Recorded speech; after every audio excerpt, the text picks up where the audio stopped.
I am here today to talk about what has improbably become one of the most contentious questions of our generation.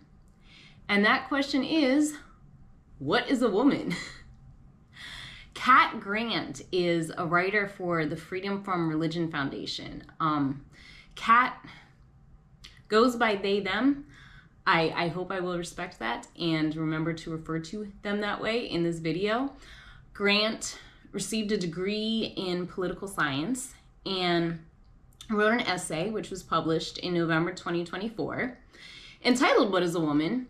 And it relied heavily on the intersex argument, which is essentially that if you define a woman by if she has a vagina or if she has XX chromosomes, that there are special cases in medicine where there are exceptions to that because of disorders of sexual development.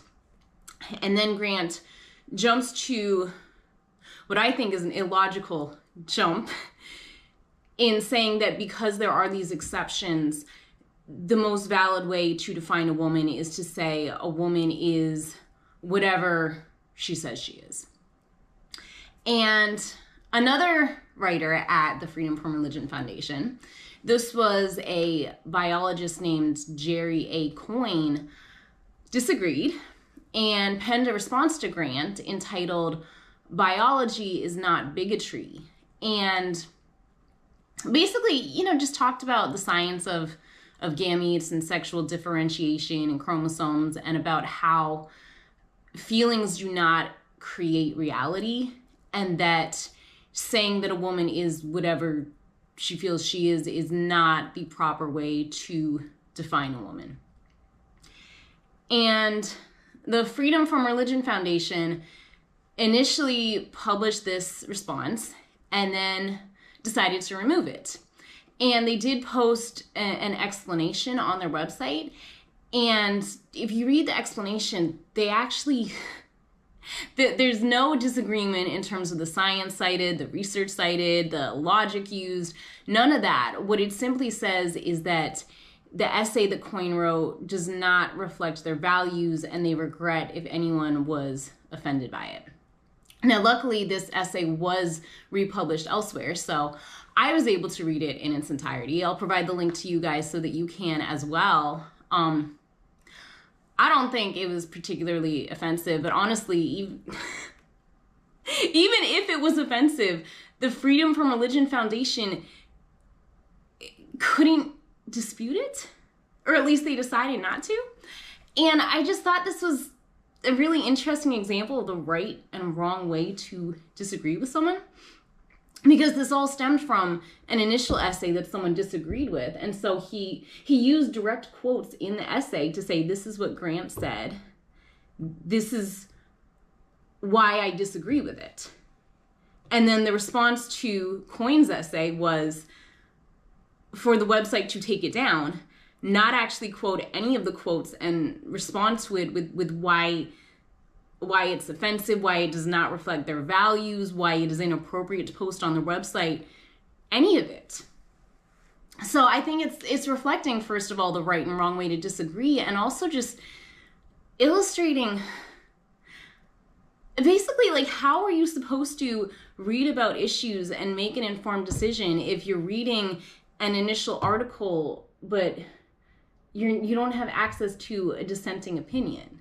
I think the point is, if we want to make informed decisions, we need to have access to people who disagree with one another, read those disagreements, and come to those conclusions for ourselves about what our values are, what we believe.